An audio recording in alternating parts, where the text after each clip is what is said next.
My name is Bernard Holloway, and I am 74 years old. 2 months ago, at a Thanksgiving dinner hosted by my son Curtis and his wife Melanie, I listened to my own granddaughter's new boyfriend ask, with the particular tactless curiosity of a 22-year-old who hasn't yet learned which questions aren't really his to ask, why Grandpa Bernie still lived in that tiny apartment downtown at his age, when everyone else in the family seemed to own actual houses. Before I could answer, my son laughed. Not cruelly, exactly, but with the kind of easy, practiced dismissiveness that comes from having made the same joke many times before. "Dad's never been much for accumulating things," Curtis said. "Some people just aren't built for that kind of ambition. He's happy with simple." What Curtis didn't know, laughing so easily at his own father's expense in front of a boyfriend none of us had met more than twice, was that the man he'd just described as lacking ambition owned, at that moment, 11 residential and commercial properties across 3 states, a portfolio built quietly over 4 decades that was, by any reasonable measure, worth considerably more than every other asset held by everyone else seated at that table combined. And within 3 weeks of that Thanksgiving dinner, a business journalist would show up at Curtis's own front door, asking to speak with the Bernard Holloway about a real estate portfolio the entire family had no idea existed. I need to tell you about my life before I tell you about that Thanksgiving, because otherwise you won't understand exactly what my son had chosen not to see. I grew up the son of a carpenter in a small mill town in western Pennsylvania, and I learned 2 things from my father that shaped the entire rest of my life. The first was how to work with my hands. Real, useful, practical work. The kind that leaves something standing at the end of the day that wasn't standing that morning. The second was a particular kind of financial caution, born from watching my father struggle through 2 recessions and a factory closure that nearly cost us our own house. A caution that made me, from a very young age, deeply suspicious of anything that looked like unnecessary spending. I worked as an electrician for 11 years before I bought my first property in 1974, at the age of 26.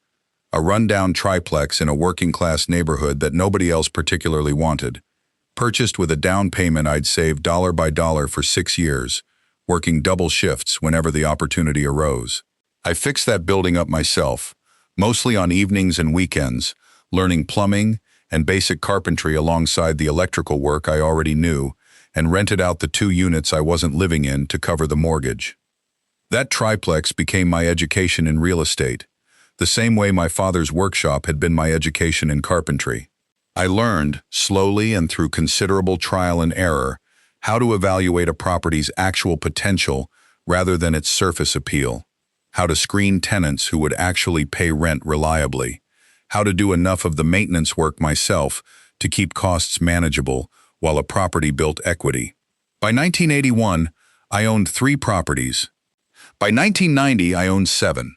I never once in all those years told anyone outside my late wife Dorothy exactly how many properties I owned or what they were worth, because in the working-class world I came from, that kind of information invited a particular kind of attention and judgment I had no interest in inviting. Dorothy passed 11 years ago, and by then, our portfolio, I always thought of it as ours, though the paperwork was in my name alone for tax and liability reasons, had grown to include 11 properties, a mix of small apartment buildings, a couple of modest commercial spaces I'd picked up during the 2008 downturn when prices had fallen low enough that even a cautious man like me could see the opportunity clearly, and the original triplex, which I still owned and had never once considered selling, out of a sentimentality I rarely admitted to anyone. Dorothy had been a school teacher for 31 years, and between the 2 of us, we'd developed a particular financial rhythm over our marriage, her steady, modest salary covering our own household expenses, while nearly every dollar of rental income got funneled directly back into either property improvements or the down payment for the next acquisition. We didn't take extravagant vacations. We didn't buy new cars often. Our version of ambition looked, from the outside, almost indistinguishable from simple frugality, and I think that outward similarity is exactly what eventually led our own son to misread 4 decades of deliberate, disciplined investment as something closer to a lack of aspiration entirely.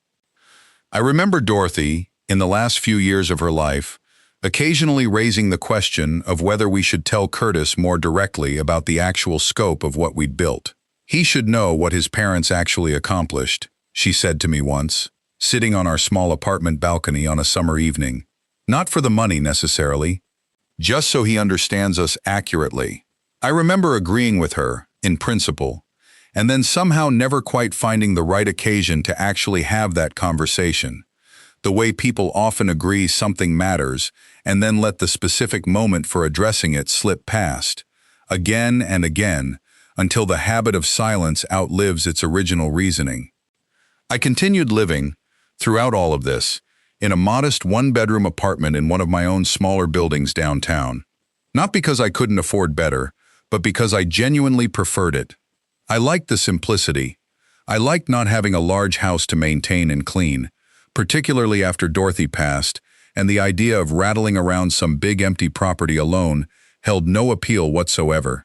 I liked being close enough to walk to the diner where I'd had breakfast most mornings for 15 years, close enough to know my neighbors, close enough to feel like an actual part of a community rather than isolated behind a long driveway in some suburb. My son Curtis grew up comfortable, by the standards of our working-class neighborhood, comfortable enough that he never had to worry about whether the heat would stay on, comfortable enough to attend college without the crushing debt some of his friends carried, comfortable enough, eventually, to build a solidly upper-middle-class life of his own as a regional sales director, buying a genuinely lovely four-bedroom house in a good suburb, driving a newer car every few years, sending his own 2 children to a well-regarded private school. What Curtis never fully understood growing up was where the quiet financial stability underlying his own comfortable childhood had actually come from. He knew I was an electrician.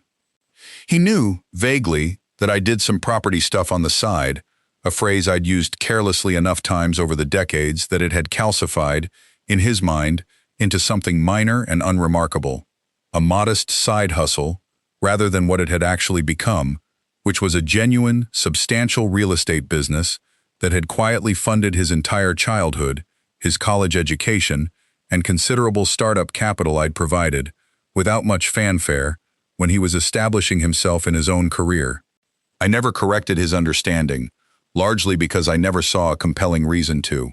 Dorothy and I had made a deliberate choice, early in our marriage, to raise Curtis without an acute awareness of exactly how financially comfortable our family actually was. Worried, perhaps overly so, that too much awareness of family wealth might diminish his own drive to build something of his own. In hindsight, I think we succeeded rather too well at that particular goal, to the point where my son grew into an adult who genuinely believed his father simply lacked ambition, rather than an adult who understood his father had built something substantial and had simply chosen, deliberately, to live modestly regardless. I want to be fair to Curtis here, because it would be easy to paint him as simply cruel or ungrateful, and that isn't an accurate picture of who he actually is.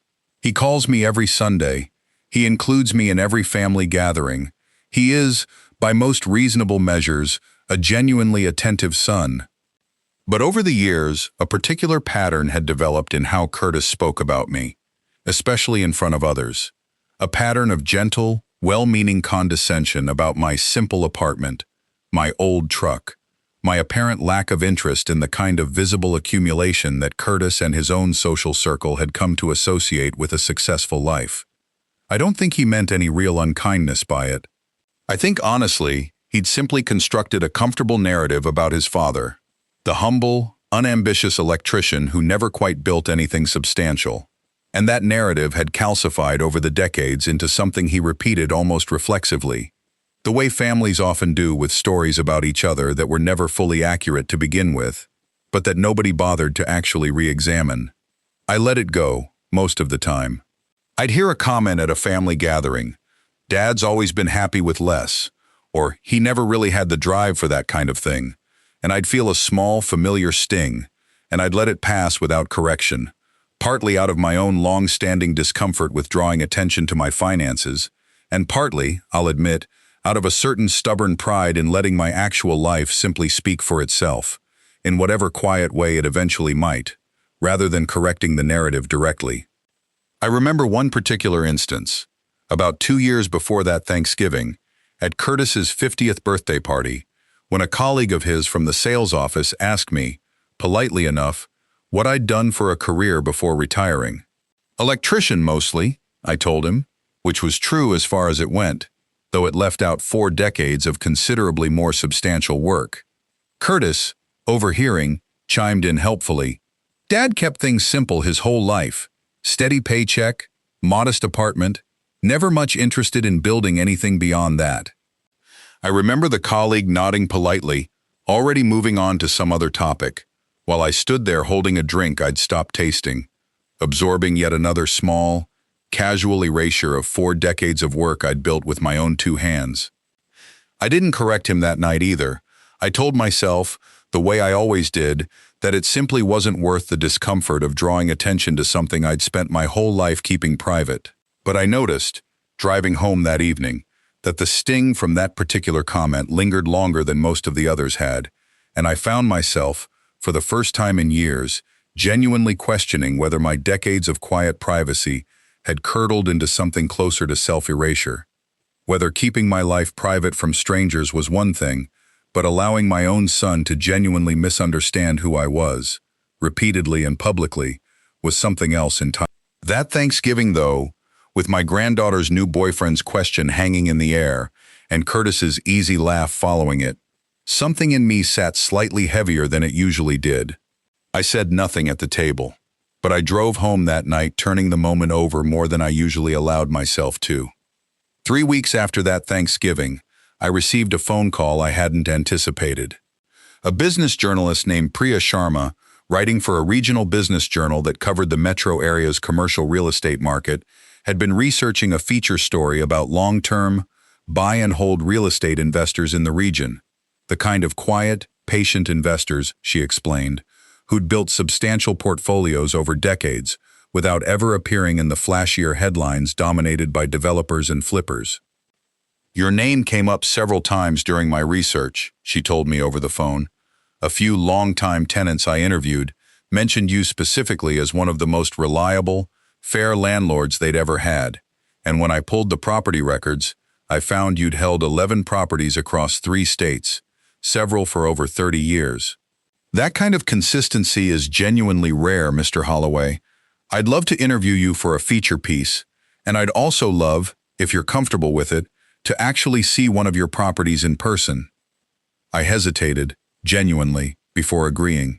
40 years of deliberate quiet about my finances doesn't dissolve easily just because a journalist calls with a flattering request. But something about the timing, 3 weeks removed from that Thanksgiving comment still sitting uncomfortably in my chest, made me say yes, somewhat to my own surprise. We scheduled the interview for the following Saturday, and I mentioned it, almost as an afterthought, to Curtis during our regular Sunday call, not fully anticipating what would happen next. A reporter wants to interview you? About what, exactly? Curtis asked, genuine confusion evident in his voice. My real estate? I said simply. Apparently I've got something of a reputation among my tenants. There was a pause on the line long enough that I could tell Curtis was recalibrating something in real time. Your real estate.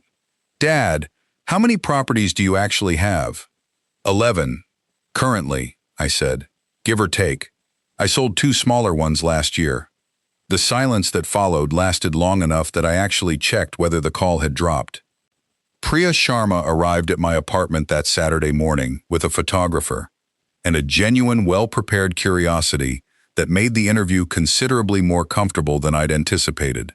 We spent nearly 2 hours talking through the full arc of my career, the original triplex, the slow, decades-long accumulation, the deliberate strategy of holding rather than flipping, the specific philosophy I'd developed over the years about treating tenants fairly, even when the market might have supported more aggressive rent increases. You've lived in this same modest apartment this whole time? She asked at one point, glancing around my simple one-bedroom, clearly noting the contrast between the surroundings and the portfolio we'd just spent an hour discussing. I like it here, I said. I've never seen much point in a big house for one person. Money's a tool, not a trophy in my view. I'd rather it be working in productive properties than sitting in some oversized house I'd only be cleaning and maintaining alone. She smiled at that, made a note, and asked me a follow-up question that stayed with me afterward. Do you ever wish your family knew more about all this? The scope of it, I mean. From what you've described, it sounds like you've kept most of this fairly private even from your own son. I thought about that for a long moment before answering honestly. I used to think privacy and modesty were the same virtue, I told her. I'm starting to wonder lately whether I let one calcify into something closer to distance. My son makes a joke sometimes about my simple apartment, meaning it affectionately, I think, but built on an assumption that isn't quite accurate. I've never corrected him. I'm not entirely sure, honestly, why I never have. She didn't push further, simply nodded and made another note, and asked whether she could see one of my other properties, the original triplex, specifically, given its significance as where the entire portfolio had begun. I agreed, and as we were leaving my apartment building, walking toward my truck in the parking lot, Curtis's car pulled up unexpectedly, Curtis himself climbing out with an expression I hadn't seen on my son's face in a very long time, a mixture of confusion, curiosity, and something that looked almost like nervousness. "Dad," he said, glancing between me and the journalist and photographer standing beside me, "I know this is strange, but I had to see this for myself. Would it be all right if I came along?"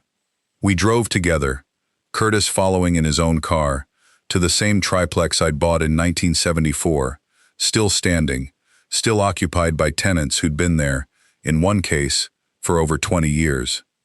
I walked Priya and Curtis through the building, pointing out the original electrical work I'd done myself as a young man, the plumbing I'd learned to install through considerable trial and error, the small renovations I'd made over the decades to keep the units livable and appealing without ever pricing out the working-class tenants who'd always made up the building's core residents. "This is where it all started," I told them both, standing in the small basement where I'd once spent countless evenings after long electrician shifts, teaching myself carpentry from library books. I bought this building for $18,000 in 1974, which felt like an enormous, terrifying sum at the time. I've never sold it, not because it's my most profitable property.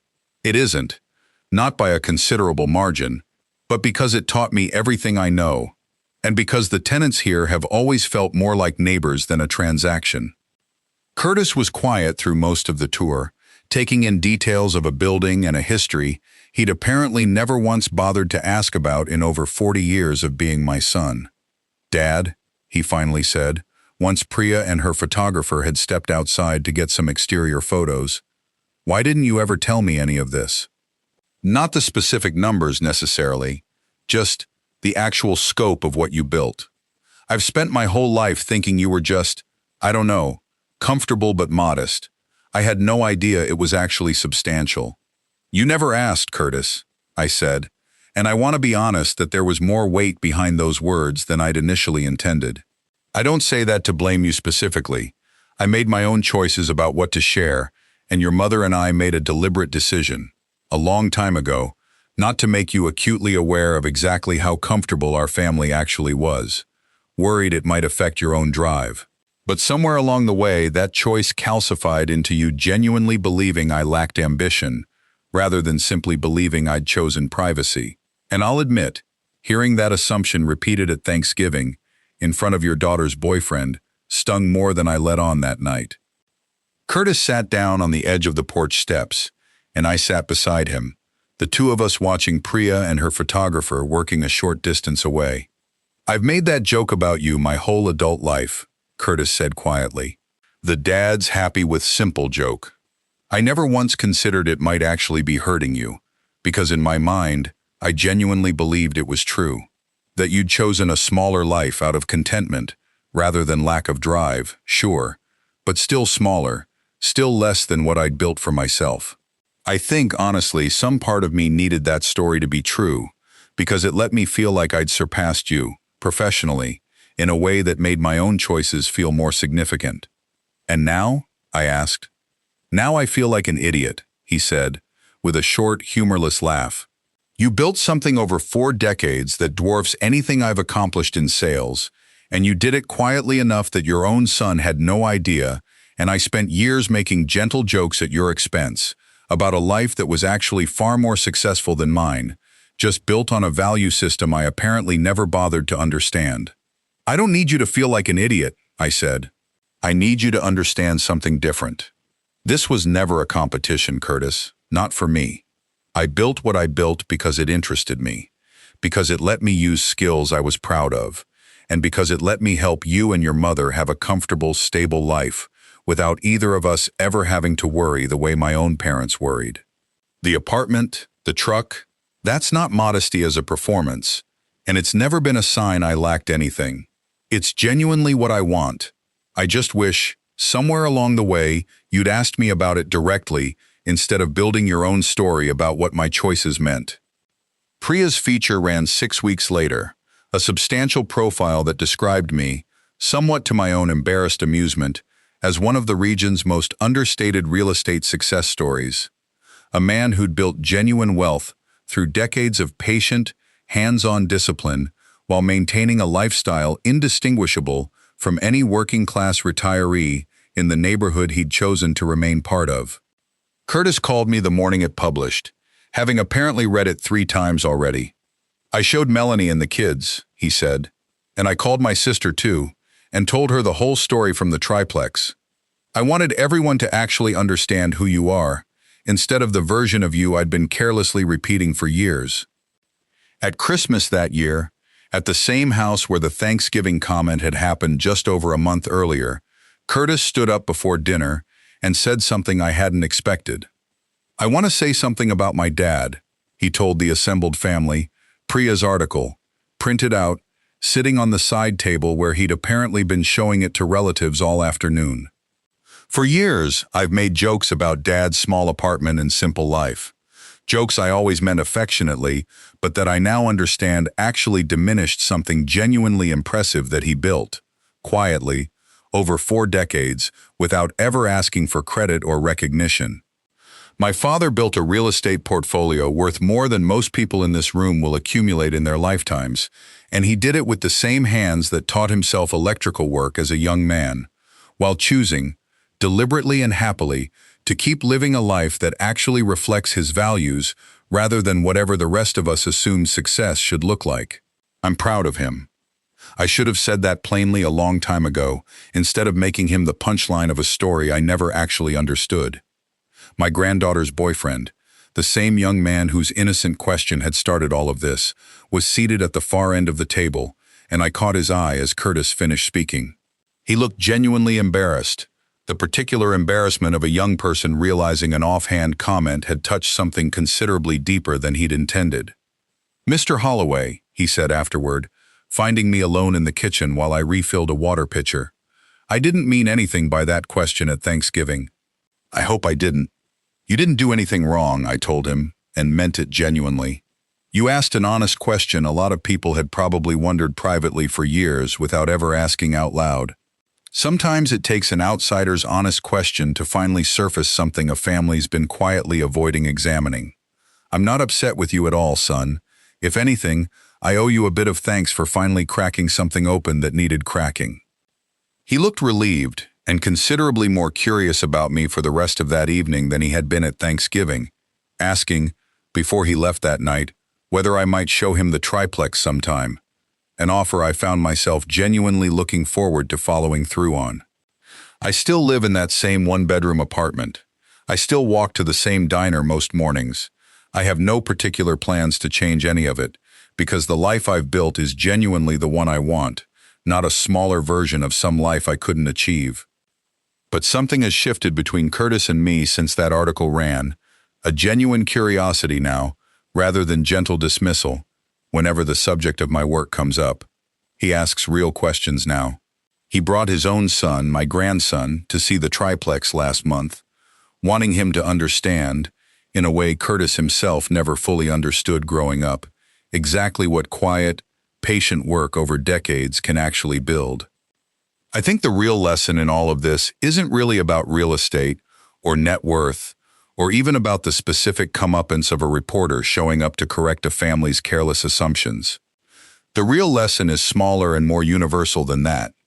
The people we love sometimes construct entire stories about who we are and what we've achieved, based on surface impressions they never bothered to actually examine, and those stories, repeated often enough, can calcify into a kind of quiet unfairness nobody intends but everybody, eventually, has to live inside of. If there's someone in your life who lives more simply than you expected, who's never made a show of what they've built, don't assume the simplicity means less happened underneath it. Ask them directly. You might find, the way my own son finally did, that the quietest people in your family are very often carrying the most substantial stories of all. If this story reminded you of someone in your life whose quiet life might be hiding a chapter you never bothered to ask about, tell me in the comments where you're watching from tonight. Subscribe to Silent Honor for new stories every week, real strength, quiet dignity, and the moments when the truth finally speaks louder than years of silence. Disclaimer: this is a fictional dramatized story created for entertainment purposes. Any resemblance to real persons or events is coincidental.